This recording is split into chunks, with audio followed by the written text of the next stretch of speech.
CTET पिछले offline paper के सबसे कठिन 5 प्रश्न। तो अगस्त में कैसा पेपर आया? ऑफलाइन हुआ एग्ज़ाम ऑनलाइन के बाद, और 2 बार लगातार ऑनलाइन होने के बाद ऑफलाइन में कन्वर्ट हुआ। और कैसा पेपर रहा? अच्छा पेपर रहा, अच्छे क्वेश्चन पूछे गए। तो स्टार्ट करते हैं, समझते हैं। Question number 1, dysgraphia is a, यानी डिस्ग्राफिया क्या है?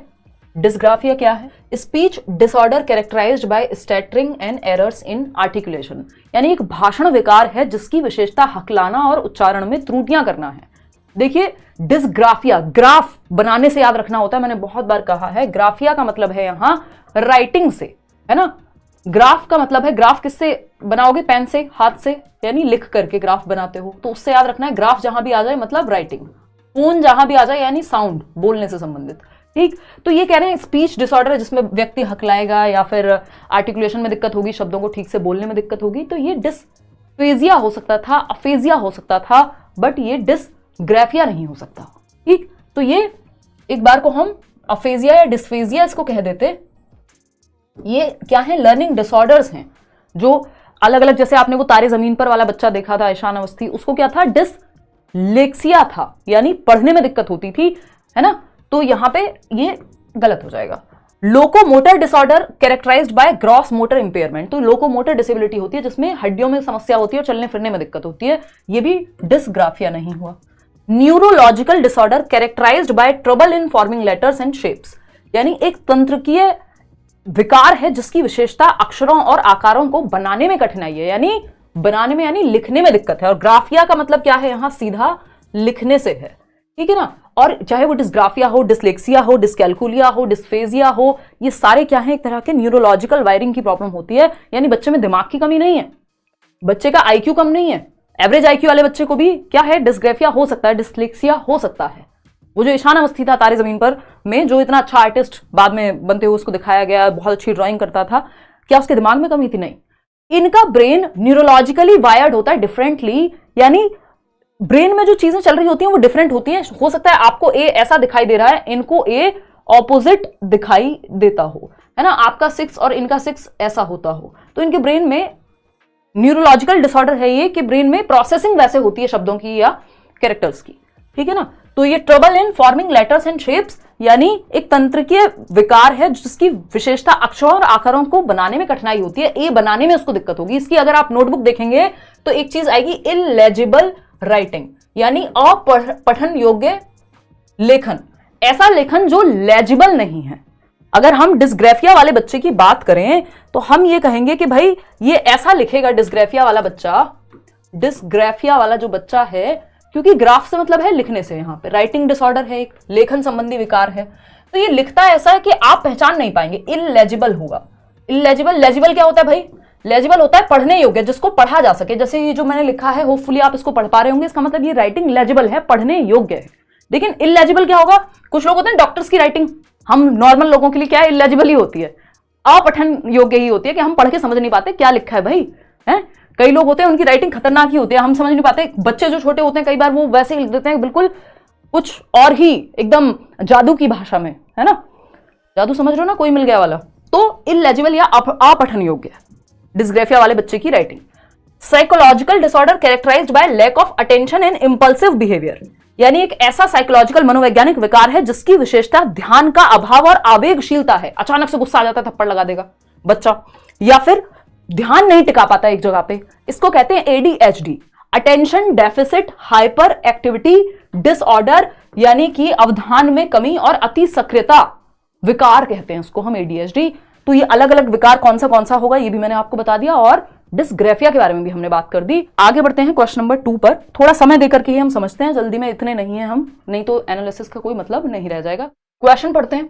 The approach to educating gifted children which moves them through curriculum at an unusually rapid pace is known as, प्रतिभावान बच्चों को शिक्षित करने का उपागम जो उन्हें असामान्य रूप से तीव्र गति से पाठ्यचर्या के माध्यम से आगे बढ़ाता है, क्या कहलाता है?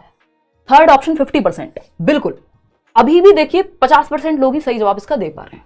देखिए, गिफ्टेड बच्चे कौन होते हैं? प्रतिभावान बच्चे। ये 3 प्रकार के होते हैं, या तो आपका आईक्यू ज्यादा हो तो आप गिफ्टेड कहलाएंगे, यानी आपका जो इंटेलिजेंस कोशेंट है, बुद्धि लब्धि है, कि आपका दिमाग जो है नॉर्मल से ऊपर चलता है, आपका आईक्यू है 130 140 या अगर हम बात करें एल्बर्ट आइंस्टाइन की, भैया 160, इस तरह की अगर हम बात कर रहे हैं कि आईक्यू ज्यादा हो तो आप गिफ्टेड बच्चे कहलाएंगे या प्रतिभाशाली बच्चे कहलाएंगे, या फिर आप किसी एक क्षेत्र में बहुत ही टैलेंटेड हो, या फिर आप क्रिएटिव हो।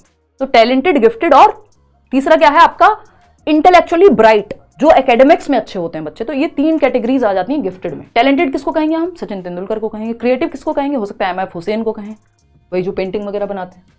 तो अब यहां पे गिफ्टेड जो है इंटेलेक्चुअली ब्राइट की बात हो रही है, जिसका IQ ज्यादा है। अब इस बच्चे को हम रैपिड पेस पे पढ़ाते हैं। आपने बचपन में किया होगा, शायद मेरे साथ भी हुआ था एक बार, मेरे को याद है कि 1 साल में 2 क्लास करा देते हैं हम, क्योंकि हमें क्या लग रहा है कि बच्चा जो है एक्सेप्शनल है, गिफ्टेड है, ज्यादा जल्दी सीख जाता है अपनी क्लास के बच्चों के मुकाबले। तो ये एक्सेलरेशन प्रोग्राम होता है कि आप 1 साल में 2 क्लास करा दी, या जिस स्पीड पे, जिस गति पे बाकी बच्चे चल रहे हैं उससे थोड़ा सा तेज कर दी उसकी गति, 1 क्लास छुड़वा देना, इस तरह की जो चीजें हम जनरली सुनते हैं। तो ये त्वरण या गतिवर्धन कहते हैं इसको। और ये एनरिचमेंट प्रोग्राम्स के अंदर आप कह सकते हो, एनरिचमेंट प्रोग्राम्स भी चलाए जाते हैं गिफ्टेड बच्चों के लिए, कि उनको ज्यादा चैलेंजिंग क्वेश्चंस दिए जाएंगे या उनको और एक्स्ट्रा मटेरियल दिया जाएगा, और भी बहुत सारी चीजें एनरिचमेंट प्रोग्राम्स में होती हैं संवर्धन में, जो गिफ्टेड बच्चे के लिए चलाए जाते हैं। लेकिन एनरिचमेंट प्रोग्राम एक चीज है जिसके अंदर हो सकता है आपका ये एक्सेलरेशन भी शामिल हो जाए। लेकिन हमसे पूछा एग्जैक्ट क्या था? रैपिड पेस पे, यानी स्पीड बढ़ा दी आपने बच्चे की। जो काम 1 साल में करना था नॉर्मल बच्चे को, ये 6 महीने में कर लेगा। तो आपने क्लास जंप करा दी या वॉट एवर, तो ये एक्सेलरेशन कहलाता है। डिफरेंशिएटेड इंस्ट्रक्शन तो होता है कि आप अलग अलग बच्चे के हिसाब से उसकी स्पीड को ध्यान में रख करके पढ़ा रहे हैं या उसकी नीड्स को ध्यान में पढ़ा रहे हैं। इमर्शन मेथड होता है इंग्लिश वगैरह सिखाने के लिए, बिल्कुल डुबा देना, चारों तरफ का एनवायरमेंट वैसा ही कर देना, तो ये आपके काम का नहीं है यहाँ। तो एनरिचमेंट ये हो नहीं सकता था, क्योंकि एक्सेलरेशन एग्जैक्ट शब्द पूछा हुआ है। अगर नहीं होता तब हम इसके बारे में सोचते, अगर एक्सेलरेशन नहीं दिया होता तो। Teachers who are working towards inclusive classrooms, यानी वो शिक्षक जो समावेशी कक्षाओं की दिशा में काम कर रहे हैं। कल हमने डिस्कस किया था 5 नंबर का इंक्लूसिव एजुकेशन आता है, और इस बार क्वेश्चन 6 आए हुए हैं इससे। चलिए खैर, क्रिएट करिकुलम एडेप्टेशंस, यानी अगर इंक्लूसिव क्लासरूम क्या है, हर तरह का बच्चा, वहां गिफ्टेड बच्चा जो बहुत स्मार्ट है दिमाग से, वहां एक क्रिएटिव बच्चा, वहां एक डिसेबल्ड बच्चा जिसको कोई दिक्कत है चलने फिरने में या मेंटली स्लो है थोड़ा सा, एक बच्चा जिसको दिखाई नहीं देता, हर तरह का बच्चा इंक्लूसिव एजुकेशन में होता है। तो हम teachers who are working towards, अगर वो टीचर्स जो इंक्लूसिव क्लासरूम में जहां भिन्न भिन्न बच्चे हैं अलग अलग तरह के, नॉर्मल बच्चा भी है और स्पेशल बच्चा भी है, स्पेशल बच्चा जिसकी नीड्स स्पेशल है, मतलब हो सकता है उसको चलने फिरने में दिक्कत हो सकता है उसको कुछ और समस्या हो, है ना, जो नॉर्मल से अलग है। तो क्रिएट करिकुलम अडेप्टेशंस, यानी पाठ्यचर्या में अनुकूलन करना, चेंजेस करना आपके करिकुलम में। बिल्कुल सही बात है कि उन बच्चों के साथ भी हर एक बच्चा उसमें इंक्लूड हो पाए, इस तरह के चैप्टर्स या करिकुलम में जो एक्टिविटीज हो सबको इंक्लूड कर पाए। बात तो सही है, पॉजिटिव बात है, बच्चे के हित में है। भाई हमें ये देखना है बच्चे के हित में क्या है, वही आंसर सही होता है हमारे लिए, वही ऑप्शन सही होता है। इनकॉर्पोरेट डाइवर्स पर्सपेक्टिव्स, यानी विविध दृष्टिकोणों को शामिल करना है, कि अलग अलग विचारधाराओं को भी हम शामिल कर पाए। ठीक है, ये भी बच्चे के हित में ही है, पॉजिटिव है। Examine their own implicit bias, teachers को अपने अंतर्निहित पूर्वाग्रहों की जांच करनी चाहिए। कई बार हमें, क्योंकि टीचर क्या इंसानी है, हमें खुद नहीं पता होता हम किस जाति संप्रदाय समूह के प्रति ज्यादा झुके हुए हैं, और अगर हम बहुत ज्यादा झुके हुए होंगे तो हम शायद क्लासरूम में भी वो व्यवहार ले आए कि हमारी मनपसंद जाति या धर्म के बच्चे को हम कहें तुम बहुत प्यारे हो, और या उसका रंग हमें पसंद हो तो हम कहें तुम बहुत प्यारे हो, बाकी बच्चों को हम पसंद ना करें। तो ये चीज नहीं होनी चाहिए। टीचर्स के अंदर इम्प्लिसिट मतलब जो अंतर्निहित हैं, जो हमें कई बार पता नहीं होते, एक्सप्लिसिट वो होते हैं जो दिख जाते हैं या हम अवेयर होते हैं जिनको लेकर के, तो उनके बारे में भी पता होना चाहिए, तभी आप बच्चों के साथ इनजस्टिस नहीं करेंगे। ये बात भी सही है, अन्याय नहीं होगा। सी डाइवर्सिटी एज एन ऑब्स्टेकल, यानी टीचर्स को डाइवर्सिटी को, विभिन्नता को, कि सारे बच्चे एक जैसे नहीं होंगे क्लासरूम में, इस चीज को एक अड़चन की तरह देखना चाहिए, ऑब्स्टेकल की तरह देखना चाहिए। ये बात गलत हो जाएगी, ये बच्चे के हित में बिल्कुल भी नहीं है। फिर तो आप कहेंगे सबको एक जैसा बना दो, रोबोट्स बना दो। तो फर्स्ट, सेकंड और थर्ड सही है, जो कि 65% लोग सही जवाब दे भी रहे हैं। सही उत्तर क्या है? फर्स्ट, सेकंड और third. While dash agencies of socialization are predominantly important in infancy, dash agencies of socialization also become important in early childhood, यानी शैशवावस्था, जिसको हम क्या कहते हैं, इन्फेंसी कह रहे हैं, यहाँ पे जन्म से 2 वर्ष की बात हो रही है। ठीक, शैशवावस्था में सामाजिकरण की डैश संस्थाएं, कौन सी संस्थाएं होती हैं शैशवावस्था में? घर में ही रहेगा, शुरू के 2 साल तो बच्चा प्राइमरीली घर में रहता है अपने माँ बाप के पास, और वहां परिवार से क्या होता है, प्राइमरी सोशलाइजेशन, प्राथमिक सामाजिकरण। कि सामाजिकरण क्या है? सोशलाइजेशन, समाज के नियम कायदे तौर तरीके कानून। कोई घर पे आए तो उसे नमस्ते करते हैं, ये घर वाले ही तो सिखा रहे हैं हमें इस दौरान। जन्म से 2 वर्ष में तो प्राइमरी सोशलाइजेशन ही होता है, जो घर वालों के माध्यम से यानी परिवार के माध्यम से, जिसको प्राथमिक कारक कहते हैं सामाजिकरण का। ठीक, उसके बाद ये कह रहे हैं इन्फेंसी की बात हो गई। Agencies of socialisation also become important in early childhood. Early childhood होता है 2 से 6 वर्ष। अब ये वो वाला टाइम है जब बच्चा प्ले वे में जाएगा, जब बच्चा पड़ोसियों के साथ खेलेगा, जब बच्चा रिश्तेदारों से मिल रहा होगा, बात करना आ जाएगा, उसको लैंग्वेज आ जाएगी। तो ये सेकेंडरी सोशलाइजेशन कहलाता है, परिवार के बाद वाला सोशलाइजेशन। तो ये गौड़ वाहक है। जो सामाजिकरण की संस्था है वो गौड़ संस्था है, जिसकी बात हम कहां करेंगे? प्रारंभिक बाल्यावस्था में करेंगे, जब बच्चा आसपास के माहौल से भी सीख रहा है। जबकि जो शुरुआत में शैशवावस्था का है वो प्राथमिक सामाजिकरण है, जन्म से 2 वर्ष, जब परिवार से होता है प्राथमिक सामाजिकरण। सेकेंडरी में बाकी लोग भी शामिल हो जाते हैं। तो प्राइमरी और सेकेंडरी, सिंपल आंसर क्या हो जाएगा? Second option. अकॉर्डिंग टू लेव वाइगोस्की, वाइगोस्की के अनुसार, फर्स्ट ऑप्शन कह रहे हैं 28% लोग, मतलब इसमें आप लोग कंफ्यूज हैं। अकॉर्डिंग टू लेव वाइगोस्की के अनुसार social factors influence language development but not cognitive development. यानी सामाजिक कारक जो होते हैं कि हम लोगों से मिलते जुलते हैं, बातचीत करते हैं, ये वाले जो कारक हैं वो भाषा विकास को प्रभावित करते हैं, परंतु संज्ञानात्मक विकास को नहीं। अच्छा, मतलब लैंग्वेज तो बेहतर होगी लेकिन दिमाग बेहतर नहीं होगा, ये पॉसिबल नहीं है। क्योंकि वाइगोस्की क्या कह रहे हैं? 3 चीजें हैं जो हमारे संज्ञानात्मक विकास को, संज्ञानात्मक विकास क्या होता है? कॉग्निटिव डेवलपमेंट, हमारी समझ, हमारा ज्ञान बनाने की प्रक्रिया है एक तरह से संज्ञान। मतलब जो भी काम दिमाग से होगा, चाहे वो सोचना हो, समझना हो, तर्क करना हो, कल्पना करना हो, यानी कॉग्निटिव डेवलपमेंट का मतलब है आप जैसे नॉलेज को कंस्ट्रक्ट कर पाएंगे, यानी thinking, reasoning, problem solving, imagination, memory, जो भी काम दिमाग से होते हैं वो कॉग्निटिव डेवलपमेंट में आते हैं, कि आपका दिमाग का डेवलपमेंट, सिंपल भाषा में। तो वाइगोस्की कहते हैं सोसाइटी यानी सोशल फैक्टर्स, समाज के साथ जब हम इंटरेक्ट करते हैं, दादी नानी से कहानियां सुनते हैं। आपका कल्चर यानी जो हमारी सांस्कृतिक, इवन जो कहानियां हैं, जो हम रामायण पढ़ रहे हैं, महाभारत पढ़ रहे हैं, कुछ और जो भी हमारे कल्चर में चीजें चलती हैं, जिस तरह से हम त्योहार मना रहे हैं, तो सोसाइटी, कल्चर और लैंग्वेज यानी भाषा, ये 3 टूल हैं, 3 इंपॉर्टेंट टूल्स हैं, यंत्र हैं, या भाषा को सबसे बड़ा यंत्र कहा गया है संज्ञानात्मक विकास के प्रोसेस में। तो SCL, BPL कार्ड होता है ना, उस तरह से SCL है यहाँ पे, सोसाइटी, कल्चर, लैंग्वेज। तो ऐसा नहीं हो सकता कि लैंग्वेज, सोशल फैक्टर्स जो है इन्फ्लुएंस कर रहे हैं लैंग्वेज डेवलपमेंट को, बट संज्ञान नहीं डेवलप हो रहा। जबकि जहां सोसाइटी, कल्चर और लैंग्वेज की बात हो रही है तो तीनों डेवलप हो रहे होंगे, अपने आप ही संज्ञानात्मक विकास डेवलप हो रहा होगा। भाई व्यक्ति जब सोशल फैक्टर्स की अगर हम बात करें, जब समाज में बैठेगा, भाषा सीखेगा, तो क्या उसका दिमाग की वृद्धि नहीं होगी? क्या उसका संज्ञान की वृद्धि नहीं होगी? जब वो क्वेश्चन आंसर करेगा, 4 लोगों से बातचीत करेगा, होगी। गलत हो गई ये बात।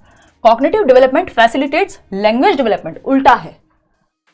क्या है? उल्टा है। ये बात पियाजे के पक्ष में तो सही है, वो कह रहे हैं डेवलपमेंट से लर्निंग हो रही है, जबकि यहां पे वाइगोस्की क्या कहते हैं? ये बात हमने कितनी बार डिस्कस की, अगर लास्ट ईयर आप लोग जुड़े होंगे।